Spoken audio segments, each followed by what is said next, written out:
प्रवक्ता शिक्षक भर्ती परीक्षा एवं अन्य सभी शिक्षक भर्ती परीक्षा से संबंधित प्रतिभागियों को मेरा सादर नमस्कार। मैं नीलेश सनवाल आज के इस लेक्चर में आप लोगों के लिए लेकर के आया हूं रूसा राष्ट्रीय उच्चतर शिक्षा अभियान, जो यूकेपीएससी लेक्चरर स्क्रीनिंग एग्जाम के सिलेबस में भी मेंशन है और अन्य प्रतियोगी जो शिक्षक भर्ती से संबंधित प्रतियोगी परीक्षाएं होती हैं उनके सिलेबस में भी मेंशन रहता है यह टॉपिक। तो जब मैं स्वयं तैयारी कर रहा था उस समय जो मैंने अपने सेल्फ के नोट्स बनाए थे अलग अलग डिफरेंट सोर्सेस से, तो उनको मैं आपके समक्ष यहाँ पे प्रस्तुत कर रहा हूँ। तो सर आइए स्टार्ट करते हैं रूसा पर। तो देखिए, आप शुरू से लेकर के लास्ट तक लेक्चर को ध्यान से सुनिएगा। जो रूसा से जो यूकेपीएससी लेक्चरर स्क्रीनिंग 2021 में जो क्वेश्चन बना वह तो बहुत सिंपल क्वेश्चन बना कि रूसा का फुल फॉर्म क्या है।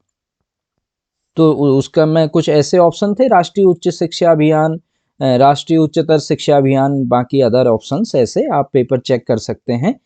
तो लेकिन इसका फुल फॉर्म है राष्ट्रीय उच्चतर शिक्षा अभियान। लेकिन यहाँ से जो कंसेप्चुअल क्वेश्चन बनेंगे ध्यान दीजिएगा, इसके उद्देश्य, इसके अवयव यानी कि इसके घटक बोलें तो इसके कंपोनेंट, इसके कार्य और क्या इसके अंदर और चीजें हैं उस पर एमसीक्यू बनेंगे। इस बार थोड़ा सा डीप यहाँ से क्वेश्चन निकल करके आएगा आप लोगों के समक्ष। इस लेक्चर में हम इसको डिटेल में स्टडी करेंगे, नेक्स्ट लेक्चर्स में हम इन पे एमसीक्यू भी वहाँ पे डिस्कस करेंगे। तो आप लेक्चर को इतने ध्यान से देखिएगा कि जब एमसीक्यू सेशन आए तो वहाँ पर एमसीक्यू बड़े कंफ्यूज करते हैं, वो उसमें आपसे कहीं पर भी गलती ना हो। तो देखिए सर, राष्ट्रीय उच्चतर शिक्षा अभियान रूसा, तो उच्च शिक्षा के क्षेत्र से संबंधित रूसा का गठन 3 अक्टूबर 2013 को मानव संसाधन विकास मंत्रालय द्वारा किया गया। उस समय मानव संसाधन विकास मंत्रालय नाम था, लेकिन आप सभी को अभी यह विदित है कि अभी वर्तमान में हम इसको केंद्रीय इसको हम शिक्षा मंत्रालय बोलेंगे, ठीक है मिनिस्ट्री ऑफ एजुकेशन। तो कब हुआ रूसा का गठन? 3 अक्टूबर 2013 है। लेकिन जनरली यह पूछा जाएगा आपसे रूसा का गठन कब हुआ, तो केवल ईयर इसमें पूछ लिया जाएगा 2011 है, 12 है, 13 है, 15 है, से तो 2013 में है, अक्टूबर 2013 है और डेट है 3 अक्टूबर 2013 को। तो इसमें ध्यान दीजिएगा, जो तत्कालीन प्रधानमंत्री थे डॉक्टर मनमोहन सिंह जी के द्वारा इसका मतलब उस समय मनमोहन सिंह जी प्रधानमंत्री थे और उन्हीं के द्वारा कहीं ना कहीं इसके क्रियान्वयन की बात को किया गया था। और तत्कालीन शिक्षा मंत्री थे श्री एम पल्लम राजू। अब देखिएगा सर, रूसा एक केंद्रीय प्रायोजित योजना है, यानी कि केंद्र सरकार की योजना है, देश के उच्च शिक्षण संस्थानों के लिए सामरिक सहायता प्रदान करता है, ठीक है। अब इसमें हम बात करेंगे इसी पे आगे। तो आप यहाँ पे देखेंगे 2001 तक, अगर आपको यहाँ पे देख पा रहे हैं 2001 में क्या हुआ, एसएसए सर्व शिक्षा अभियान की शुरुआत हुई। 2009 में रमसा, जिसको हम राष्ट्रीय माध्यमिक शिक्षा अभियान, कितनी बार ये रमसा का भी फुल फॉर्म पूछ लिया जाता है, ध्यान रखना। राष्ट्रीय माध्यमिक शिक्षा अभियान, जो माध्यमिक विद्यालय हैं उनको अनुदान देना, वहां पे प्रयोगशालाओं की व्यवस्था देखना और भी अन्य जो भी हैं उसमें रमसा के तहत उसका होता है। अब रूसा जो है उच्च शिक्षा के लिए 3 अक्टूबर 2013 को रूसा का गठन हुआ, राष्ट्रीय उच्चतर शिक्षा अभियान। और 24 मई 2018 से अभी हम इसको बोल रहे हैं, अभी जो हमारे इंटरमीडिएट स्तर पर जो चल रहा है यह चल रहा है समग्र शिक्षा अभियान। और इसे क्या है, पूर्व विद्यालय से यानी कि विद्यालय से पूर्व, जैसे हम बोलते हैं ना 3 महीने 2.5 महीने से, आंगनवाड़ी से अगर हम बोले तो इंटरमीडिएट तक अभी क्या चल रहा है प्रेजेंट पे, समग्र शिक्षा अभियान। और रूसा का जो मेन है यहाँ पे, जो मेन कंसेप्ट है रूसा है उच्च शिक्षा के लिए, ठीक है। अब इसमें आगे है, रूसा एक केंद्र प्रायोजित योजना है जिसका उद्देश्य पूरे भारत में उच्च शिक्षा संस्थानों को रणनीतिक वित्त पोषण प्रदान करना है। रणनीतिक कहने का मतलब ये है कि किसको दिया जाएगा वित्त पोषण, यानी कि अनुदान। उसमें कुछ जो ऐसे उच्च शिक्षा संस्थान होंगे जिसके लिए कुछ मानक बनाए गए होंगे, रूसा के द्वारा आपका बनाए गए हैं, रूसा के द्वारा बजट को देने के लिए उनके, अगर वो उन मानदंडों को पूरा करते हैं तो उनको वित्त पोषण प्रदान करता है कौन, रूसा। अब यहाँ पे बात ये आती है कि यूजीसी तो पहले से था, तो रूसा के गठन की ऐसी क्या बात हमारे सामने आई तो इसको भी अभी हम आगे डिस्कस करेंगे। तो देखिएगा सर, इस कार्यक्रम, अब नेक्स्ट देखिए, इस कार्यक्रम के तहत वित्त पोषण की राशि विशिष्ट संस्थानों तक पहुंचने से पूर्व राज्य सरकारों या केंद्र शासित प्रदेशों के माध्यम से राज्य उच्च शिक्षा परिषदों को प्रदान की जाती है। यानी कि कहीं ना कहीं जो उच्च शिक्षा संस्थान हैं उनको जो वित्त पोषण की राशि है वो किसके द्वारा प्रदान की जा रही है। जैसे केंद्र और राज्य का दोनों का इसमें एक रेशियो होता है 60:40। तो उन उच्च शिक्षा संस्थानों को वह राज्य जो प्रत्येक राज्य में होगा उसमें राज्य उच्च शिक्षा परिषद होंगे, यानी कि जिसको हम SHEC बोलते हैं, स्टेट हायर एजुकेशन काउंसिल, उनको दिया जाएगा पहले। वह राज्य उच्च शिक्षा परिषद क्या करते हैं, उस धनराशि को उन उच्च शिक्षाओं से जो क्षेत्र हैं उनमें पहुंचाते हैं। तो पॉइंट को ध्यान से देखिएगा, क्या कहा जा रहा है, इस कार्यक्रम के तहत वित्त पोषण की राशि विशिष्ट संस्थानों तक पहुंचने से पूर्व, यानी कि उस उच्च शिक्षा संस्थान को पहुंचने से पूर्व राज्य सरकारों और केंद्र शासित प्रदेशों के माध्यम से राज्य उच्च शिक्षा परिषदों को प्रदान की जाती है। यह ऐसे क्वेश्चन पूछ लिया जाएगा आपसे कि उच्च शिक्षा राज्य में उच्च शिक्षा संस्थानों को अनुदान की राशि कौन देता है या वित्त पोषण कौन प्रदान करता है राज्य में। तो राज्य में कौन करेगा, राज्य उच्च शिक्षा परिषद करेगा। ध्यान दीजिएगा, ऐसे क्वेश्चन इन्हीं पॉइंट से बन जाते हैं। हमको पढ़ते समय ऐसा नहीं लगता है कि क्वेश्चन कैसे बनेगा, तो आप ये सोचिएगा पॉइंट ये है तो इससे क्वेश्चन कैसे निकल के आ सकता है।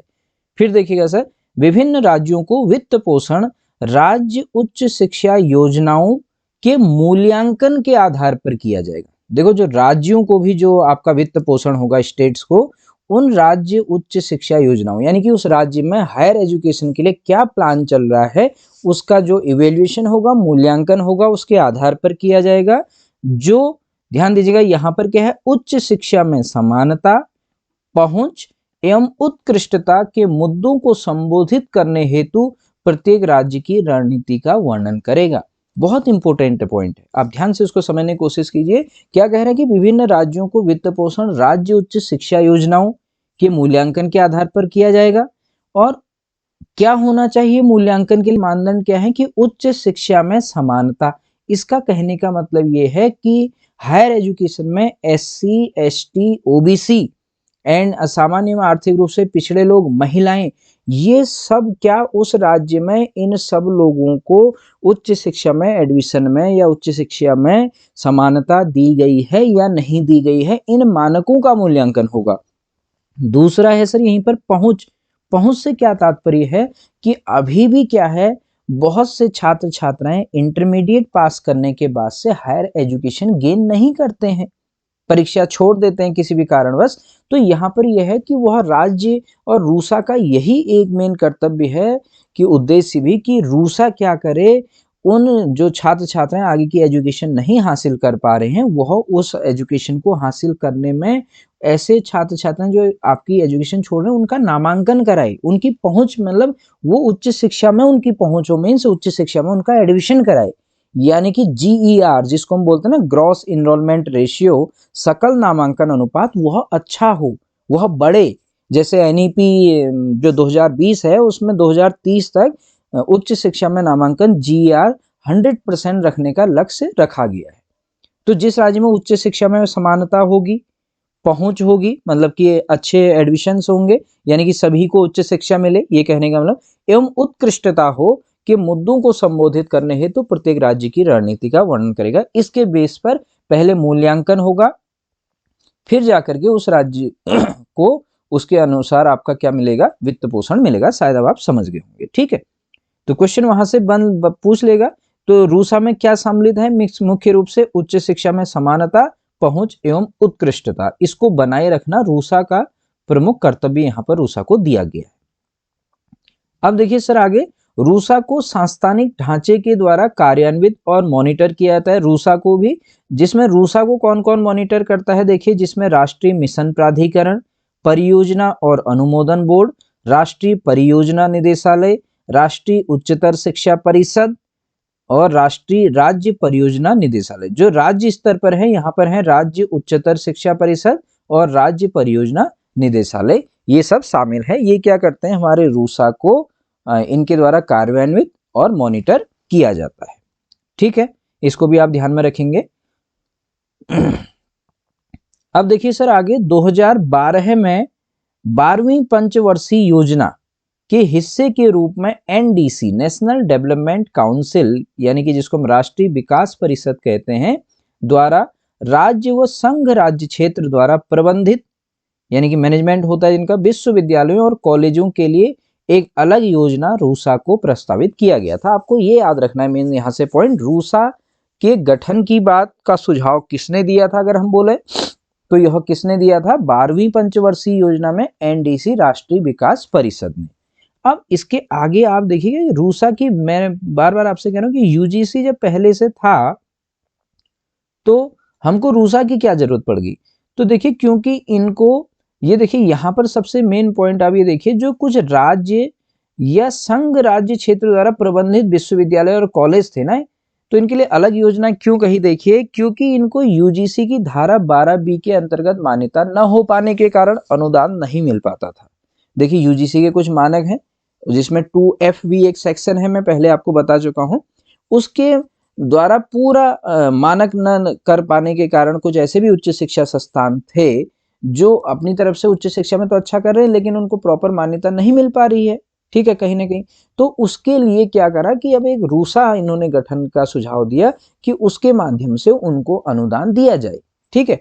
तो इसलिए ध्यान दीजिएगा आप, रूसा यूजीसी की ये जो कुछ राज्य या संघ राज्य क्षेत्रों द्वारा कुछ चलाए जाने वाले विश्वविद्यालय या कॉलेज थे जो यूजीसी की 12B और 2F सेक्शन के नियमों का पालन नहीं कर पा रहे थे, यानी कि उनको प्रॉपर उसके यूजीसी के द्वारा अनुदान नहीं मिल पा रहा था, यूजीसी की शर्तों को पूरा न कर पाने के कारण उनको लिए विशेषकर पहले रूसा का गठन किया गया, ठीक है। लेकिन अभी सभी के लिए है, ऐसा नहीं है कि केवल इन्हीं के लिए, सभी विश्वविद्यालयों को यह देख रहा है, ठीक है, इसको कर्तव्य दिया गया है, ठीक है। लेकिन अनुदान के लिए ये बात जो मैंने बताई वो है। अब आर्थिक मामलों की कैबिनेट समिति ने 3 अक्टूबर 2013 को रूसा को मंजूरी दे दी। तो आपको यहां से ध्यान रखना है, रूसा के गठन का प्रस्ताव एनडीसी ने यहां पर रखा है, ठीक है। अब हम चलते हैं नेक्स्ट स्लाइड पे।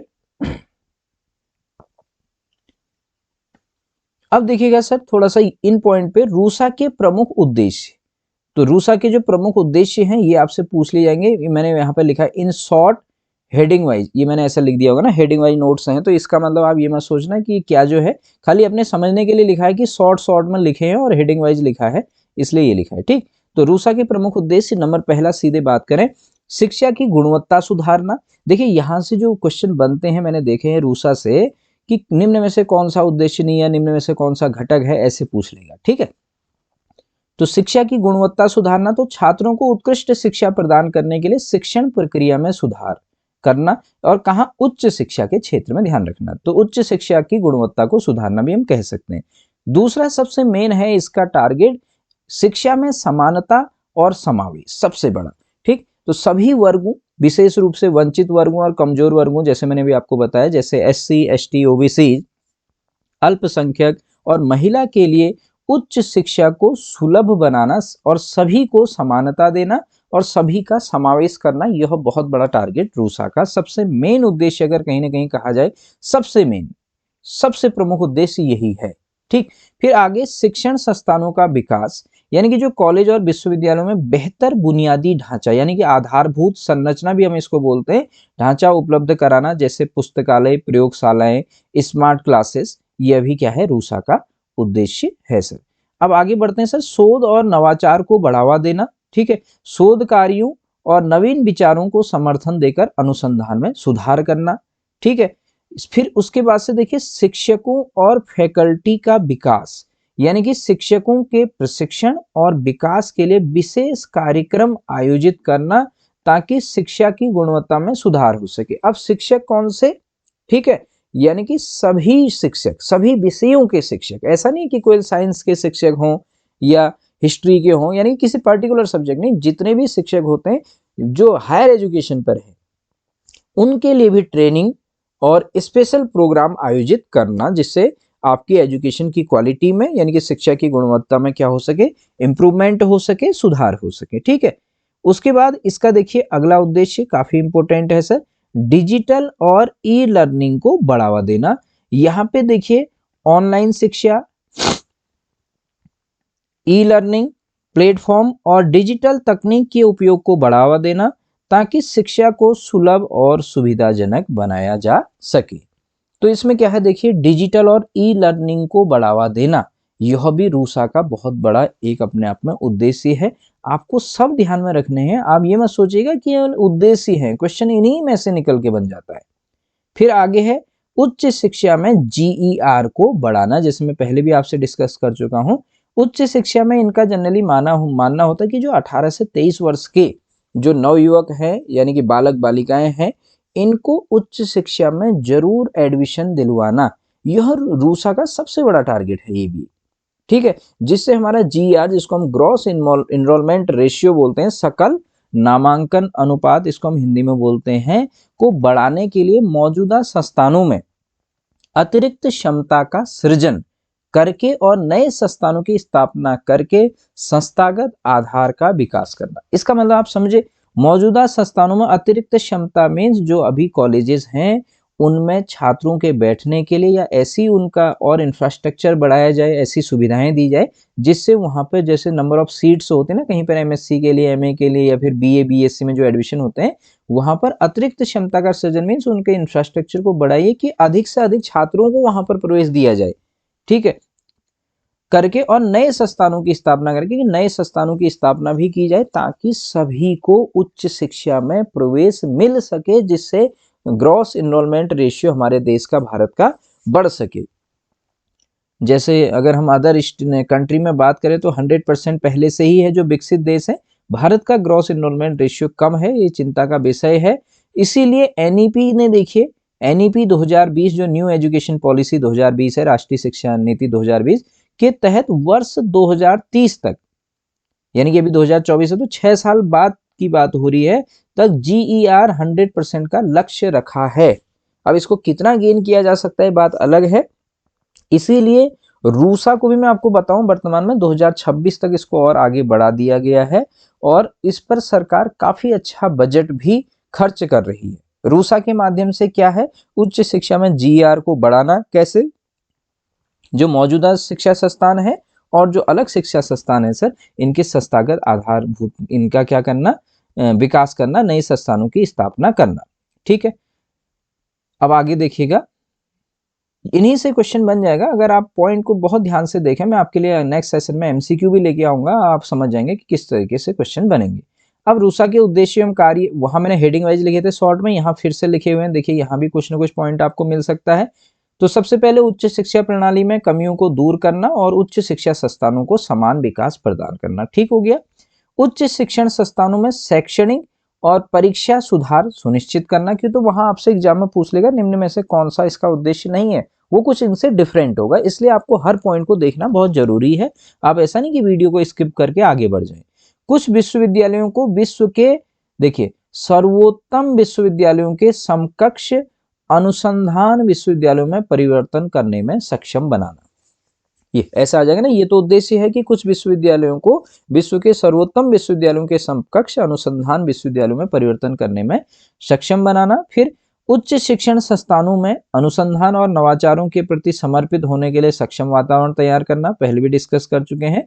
राज्य विश्वविद्यालयों में स्वायत्तता को बढ़ावा देकर और संस्थानों में प्रशासन सुधार करके राज्य उच्च शिक्षा प्रणाली में परिवर्तनकारी सुधार लाना, ठीक है। कहीं ना कहीं बात हो रही है कि उच्च शिक्षा पर हम और अच्छे से कार्य करें। फिर आगे देखिएगा सर, ये काफी इंपॉर्टेंट पॉइंट मैं आपके लिए स्क्रीन पे लेके आ रहा हूं। देखिए, अनुसूचित जाति, अनुसूचित जनजाति तथा सामाजिक एवं शैक्षणिक रूप से पिछड़े वर्गों को उच्च शिक्षा के पर्याप्त अवसर प्रदान करके उच्च शिक्षा में समानता में सुधार लाना, महिलाओं, अल्पसंख्यकों और विकलांग व्यक्तियों के समावेशन को बढ़ावा देना। ये पॉइंट को तो आप बिल्कुल दिमाग में बैठा लीजिए, रूसा का, कि उच्च शिक्षा में समानता या समावेशी शिक्षा रूसा का प्रमुख उद्देश्य है, या उच्च शिक्षा में समानता और समावेशी यह किसका है, मेन मुख्य रूप से रूसा को यह टारगेट अभी दिया गया है। अब शहरी और अर्ध शहरी क्षेत्रों में उच्च गुणवत्ता वाले संस्थानों तक पहुंच की सुविधा प्रदान करना, ग्रामीण क्षेत्रों के छात्रों के लिए बेहतर गुणवत्ता वाले संस्थानों तक पहुंच के अवसर पैदा करना, यानी कहीं ना कहीं ग्रामीण क्षेत्रों में भी और भी उच्च शिक्षा संस्थान खोले जाएं। जैसे कि आप लोग अब देख रहे होंगे उत्तराखंड में भी या पूरे भारत में, जैसे पहले जो डिग्री कॉलेजेस थे वो आपकी एरिया से काफी दूर होते थे। अब उत्तराखंड के हर डिस्ट्रिक्ट में उस पहले गांव के जो बच्चे होते थे बहुत दूर तक, जैसे अगर बीए है, बीएससी तो अभी जो नए डिग्री कॉलेजेस खुले हैं ग्रामीण एरिया में भी, वहाँ बीएससी अभी सभी जगह तो प्रारंभ नहीं हो पाई है क्योंकि तो फैकल्टी कम है, ठीक है। लेकिन बीए अब जैसे हम देखते थे, आप लोग भी देख रहे होंगे अपने एरिया में, बीए करने के लिए भी पहले बहुत दूर जाना पड़ता था, लेकिन अब नजदीक में ही आपके डिग्री कॉलेजेस खुल गए, तो नजदीक से ही छात्र छात्राएं अपना बीए है, बीकॉम है, यानी धीरे धीरे समय में बीएससी सारे ही वहां पे आएंगे। सरकार का लगातार प्रयासरत उस पे है। मेरे कहने का मतलब है कि आपके नजदीक के एरिया में भी आपको अब क्या है कि डिग्री कॉलेजेस देखने को मिल रहे होंगे ग्रामीण क्षेत्रों में। तो लिखा है ग्रामीण क्षेत्रों के छात्रों के लिए बेहतर गुणवत्ता वाले संस्थानों तक पहुंच के अवसर पैदा करना, मीन्स वो एडमिशन करा सके। फिर क्या है देखिए, असेवित और कम सेवा वाले क्षेत्रों में उच्च शिक्षा संस्थानों की स्थापना करना। तो देखिए यह रूसा के अंतर्गत ही यह सारे कार्य हो रहे हैं हमारे देश में अभी भी, तो आप समझ गए, ठीक। फिर सभी उच्च शिक्षण संस्थानों में गुणवत्तापूर्ण संकाय यानी कि जो फैकल्टी हो कि पर्याप्त उपलब्धता, अच्छी फैकल्टी हो, वहां पर अच्छे टीचर हो, ठीक है, अच्छी अनादर सुविधाएं हो को सुनिश्चित करना, तथा रोजगार के सभी स्तरों पर क्षमता निर्माण सुनिश्चित करना, यानी कि ऐसे स्किल डेवलपमेंट करना, ऐसे कौशल सिखाना कि छात्र अपनी शिक्षा को अर्जित करके कुछ रोजगार भी प्राप्त कर सकें। अब आगे बढ़ते हैं सर। अब देखिएगा वर्तमान कार्यान्वयन और निगरानी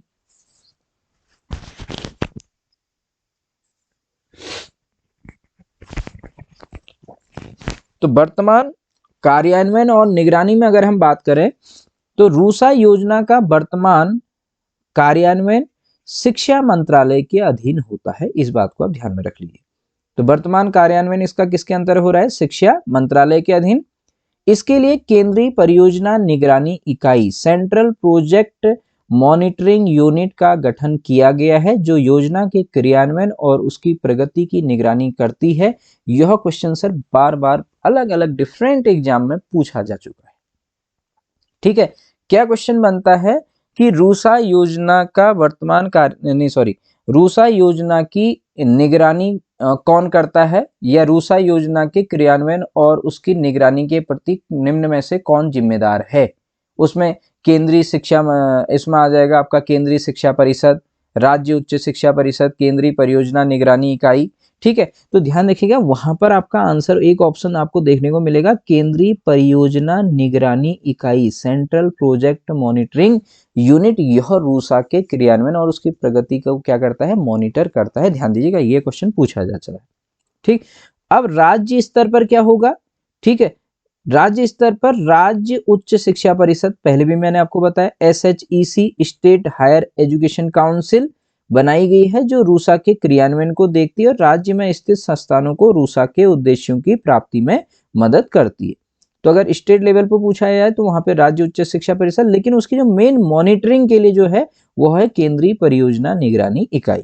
अब रूसा के वर्तमान लाभ और प्रभाव, इसको जरूर आप ध्यान में रखें। तो क्या लाभ हो रहा है? जो उद्देश्य हैं, जो कार्य उसको दिए गए हैं, उसी में लाभ भी हो रहा है। जैसे उच्च शिक्षा में गुणवत्ता का सुधार, हम कहेंगे कि उच्च शिक्षा की गुणवत्ता में सुधार हो रहा है। शिक्षा में समावेश और समानता, हम कहेंगे कि उच्च शिक्षा में समावेश और समानता देखने को मिल रही, मीन सभी के सभी वर्ग के छात्र छात्राओं के समानता भी है और सभी का समावेश, मीन सबके एडमिशन वगैरह सब हो रहे हैं। शोध और नवाचार को प्रोत्साहन, शोध और नवाचार यानी कि जो रिसर्च है और न्यू आइडियाज हैं उनको आपका प्रोत्साहन मिल रहा है। डिजिटल शिक्षा का विस्तार हो रहा है, संकाय और फैकल्टी का भी विकास हो रहा है और GER भी बढ़ रहा है। तो लाभ और प्रभाव वही होंगे जो अभी कार्य उसको हम हो रहा है कहेंगे, अभी हम ये नहीं कह सकते ये हो चुका है, ठीक है, क्यों तो कार्य प्रगति पर है। अब आगे देखिए सर, यहां से ये जो 15-16 पॉइंट आपको देखने को मिलेंगे, सबको अपने दिमाग में बहुत अच्छे से आपको बैठाना है, ठीक है। तो रूसा के जो मेन घटक हैं, अवयव हैं, कंपोनेंट हैं, वहां पूछ लेगा कौन सा यह नहीं है इसमें से। तो सर देखिए, रूसा के प्रमुख घटक निम्न हैं, जो उन प्रमुख कार्य और वित्त पोषण क्षेत्रों को दर्शाते हैं जिन पर लक्ष्यों की पूर्ति के लिए ध्यान दिया जाना चाहिए। तो रूसा में क्या क्या है देखिए, मौजूदा स्वायत्त कॉलेजों को विश्वविद्यालयों में उन्नत करना, तो यह भी रूसा का एक कर्तव्य है कि जो स्वायत्त डिग्री कॉलेजेस हैं उनको विश्वविद्यालयों में उन्नत करना, में विश्वविद्यालय में कहीं ना कहीं उनको प्रोन्नत करना, यानी कि विश्वविद्यालय बनाए जाएं उनके। फिर दूसरा देखिए कितना इंपॉर्टेंट है, यह बहुत बहुत पूछा जाता है, कॉलेजों को एक क्लस्टर में परिवर्तित करके विश्वविद्यालय बनाना। यह भी रूसा को भी यह इसका एक कंपोनेंट है, ठीक है। फिर विश्वविद्यालयों को बुनियादी ढांचे के विकास के लिए अनुदान देना, पहले भी हम इसको बात कर चुके हैं, ठीक है। नए मॉडल कॉलेज बनाना, जैसे मॉडल स्कूल होते हैं ना, जैसे कुछ मॉडल स्कूल होते हैं जहां पर सरकार अलग से भी बजट देती है और अलग से भी वहां पर सब कुछ एक अच्छा होता है, ठीक है, आप समझ गए। तो ऐसे नए मॉडल कॉलेज बनाना, ठीक है, स्कूल नहीं, अब कॉलेज को भी नए मॉडल कॉलेज बनाना, ये भी रूसा में सम्मिलित है। मौजूदा डिग्री कॉलेजों को मॉडल कॉलेजों में अपग्रेड करना कि वहां पर और अच्छी सुविधाएं हो। फिर नए व्यावसायिक कॉलेज, इनकी स्थापना, यह भी रूसा को यह उत्तरदायित्व दिया गया है कि कैसे क्या होगा, ठीक है, उसके पूरे क्रियान्वयन का। फिर देखिए सर, कॉलेजों को बुनियादी ढांचे के लिए अनुदान, जो कॉलेज हैं बुनियाद, जैसे ऊपर हमने पढ़ा था विश्वविद्यालयों को बुनियादी ढांचे के विकास के लिए अनुदान, तो ऐसे कॉलेजों को भी बुनियादी ढांचे के लिए अनुदान अलग से। अनुसंधान, नवाचार और गुणवत्ता में सुधार, ठीक हो गया। समानता संबंधी पहल, पहले हम पढ़ चुके हैं। संकाय की भर्ती में सुधार, ठीक है, फैकल्टी मीन्स संकाय सुधार, अच्छी फैकल्टी हो। उच्च शिक्षा का व्यावसायीकरण, यानी कि उच्च शिक्षा में स्किल हो, कौशल हो। आप सबको जरूर ध्यान में रखिएगा, कौन सा नहीं है आपको एमसीक्यू में देखने को आगे मिलेगा।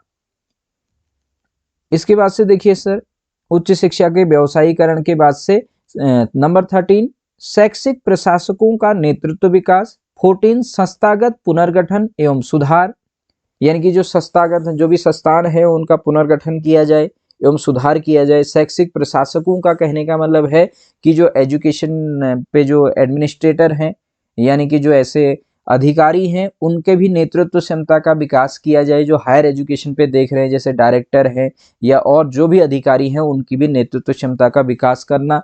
फिर क्षमता निर्माण एवं तैयारी, जैसे मैंने कहा उच्च शिक्षा में GR सकल नामांकन अनुपात बढ़ाने के लिए, वहां पर अधिक से अधिक छात्र छात्राओं को एडमिशन देने के लिए वहां पर अच्छी सुविधाएं वहां पर हों। फिर है डेटा संग्रहण एवं योजना, यानी कि डेटा संग्रहण करना, जैसे कितने कहाँ पर छात्र हैं, उनकी क्या प्रगति है, या किसी विश्वविद्यालय में कितने छात्र भी बैठ सकते हैं, या वहाँ पर पेयजल की क्या सुविधा है, अन्य प्रकार की जो भी सुविधाएं हैं जिनको हमको बढ़ाना चाहिए और सुविधाएं प्रदान करनी चाहिए, यानी कि डेटा पहले कलेक्ट करेंगे, वहाँ पे उच्च शिक्षा के लिए क्या योजनाएं चल रही हैं, कैसी वहाँ पे प्रगति है, उनको डेटा को पहले कलेक्ट करना, उसके बाद से उनको कितना अनुदान दिया जाना है उसकी योजना बनाना उच्च शिक्षा संस्थान के लिए, ठीक। और उच्च शिक्षा में GER, यानी कि जिसको हम बोले ग्रॉस इनरोलमेंट रेशियो, सकल नामांकन अनुपात जो है उच्च शिक्षा में उसको बढ़ाना। देन उसके बाद से अब देखिएगा, उच्च शिक्षा में सकल नामांकन को यहाँ पर बढ़ाना, यह भी रूसा का एक टारगेट है। फिर देखिए सरकार ने, यहाँ पे मैंने क्या लिखा है, राष्ट्रीय उच्चतर शिक्षा अभियान रूसा की योजना को 31 मार्च 2026 तक या अगली समीक्षा तक जो भी पहले हो जारी रखने की अनुमति दे दी है। इस प्रस्ताव में लगभग 12,929.16 करोड़ रुपए का परिव्यय शामिल है। यानी कि आपको ये ध्यान में रखना है कि रूसा को सरकार ने 31 मार्च 2026 तक या अगली उसकी जो भी समीक्षा हो तब तक उसको जारी रखने की आगे अनुमति भी रूसा ने दे दी है, ठीक है। तो देखिए अभी हमने यहाँ पे कौन कौन से मेन चीजों पे हमने फोकस किया है, उसको आपको ध्यान में रखना है। एक इसमें हम शायद कहीं पे हमने डिस्कस करा या नहीं करा, वो मेरे उसमें थोड़ा वो है। जो रूसा पर अभी अगर हम बात करें तो जो केंद्र सरकार होती है, मैं आपको बता दूं वह 60% जो बजट देती है। हाँ ये शायद ये छूट गया था, देखिए यही मैं सोच रहा था, वित्त पोषण यह मुझे दिख नहीं रहा था, ये थोड़ा सा लास्ट में आ गया यहाँ पर। सामान्य श्रेणी, केंद्रीय जो वित्त पोषण है सामान्य श्रेणी के राज्यों के लिए 60:40 है, ठीक है। जो केंद्र सरकार और जो राज्य सरकार इसमें अनुदान देंगे उच्च शिक्षा संस्थानों के लिए, तो सामान्य श्रेणी के राज्यों के लिए कितना है 60:40, और जो विशेष दर्जा प्राप्त राज्य होते हैं नॉर्थ ईस्ट या जो भी विशेष दर्जा प्राप्त राज्य हैं उनके लिए जो अनुदान का रेशियो है सर ये 90:10 है। ये काफी इंपॉर्टेंट है। और केंद्र शासित प्रदेशों के लिए 100%, यानी कि केंद्र जो देगी पूरा 100% देगी, जो यहाँ पर देखिए मानदंड और परिणामों पर आधारित, इसके आधार पर जो होगी यह आपका वित्त पोषण का रेशियो है। यह स्टार्टिंग में शायद हमारा थोड़ा सा स्किप हो गया था, तो इसको आपको अपने ध्यान में जरूर रखना है। ठीक है, तो केंद्रीय वित्त पोषण सामान्य राज्यों के लिए 60:40, विशेष श्रेणी के लिए 90:10 और केंद्र शासित प्रदेशों के लिए क्या है सर 100% है। अब देखिएगा ये हमने रूसा पर यहाँ पर मेन बातें हमने डिस्कस कर ली हैं। कुछ क्वेश्चन मैंने शॉर्ट में लिखे थे, ये आपको इसलिए कि किस टाइप के क्वेश्चन बनेंगे आगे में मैं क्वेश्चन आप लोगों के लिए इस पे लेके आऊंगा MCQ। तो रूसा का जैसे आपसे पूछ लिया मैंने जनरली, रूसा का प्रारंभ कब हुआ, तो अक्टूबर 2013 या फिर आप बोले 3 अक्टूबर 2013 को। रूसा का पूर्ण रूप क्या है, यही हमारे एग्जाम में आया था, राष्ट्रीय उच्चतर शिक्षा अभियान। किसके द्वारा रूसा का प्रस्ताव रखा गया, तो राष्ट्रीय विकास परिषद NDC के द्वारा रखा गया था। किस पंचवर्षीय योजना के तहत रूसा की शुरुआत हुई, तो सर 12वीं पंचवर्षीय योजना 2012 से जो 2017 थी उसके तहत रूसा की शुरुआत हुई। फिर विशेष दर्जा प्राप्त राज्यों के उच्च शिक्षण संस्थानों हेतु केंद्र तथा राज्य सरकारों द्वारा प्रदत्त की जाने वाली वित्तीय सहायता का अनुपात क्या है। ठीक है, तो क्या कह रहे हैं, विशेष दर्जा प्राप्त राज्यों के उच्च शिक्षण संस्थानों हेतु, तो क्या होता है रेशियो 90:10, केंद्र 90% देता है और राज्य का कितना होता है 10%। और सामान्य के लिए मैंने भी आपको बताया कितना था, सामान्य के लिए यह था हमारा 60:40, और जो यूटी है यूनियन टेरिटरीज केंद्र शासित प्रदेश वहां पर पूरा 100% है। तो यह तो मेरे अपने स्वयं के उस समय के नोट्स हैं जो मैंने तैयारी की थी। अब उस समय मैं क्या करता था, MCQ को बुक से जैसे रीड कर लेता था, पढ़ लेता था। तो अब मैं नेक्स्ट लेक्चर में रूसा पर किस टाइप के क्वेश्चन बन सकते हैं, जैसे ये तो कुछ क्वेश्चन है, उस समय तो जो डायरेक्ट क्वेश्चन था हमारे एग्जाम में यह वाला क्वेश्चन आ गया था, इसका फुल फॉर्म ही पूछ लिया था, आपसे गठन पूछ लिया जाए, या हो सकता है जो मैंने 5-6 क्वेश्चन है इनमें से ही कोई क्वेश्चन आपको देखने को भी मिल जाए। नहीं तो मैं आपके लिए इस पर नेक्स्ट लेक्चर पर रूसा पर काफी इंपॉर्टेंट MCQ लेकर के आऊंगा कि किस तरीके से आपसे रूसा पे क्वेश्चन पूछे जा सकते हैं। तब तक आप इस वीडियो से इसके नोट्स बनाइए और इसका रिवीजन कीजिए ताकि आप उस समय MCQ को पूरे अच्छे से सॉल्व कर सकें। तो आज के इस लेक्चर के लिए इतना ही। बहुत बहुत धन्यवाद। आप बने रहिए, अपनी कंटिन्यूटी बनाए रखिए, मेहनत करते रहिए, पढ़ाई करते रहिए, आपको डेफिनेटली सफलता मिलेगी। Thank you so much.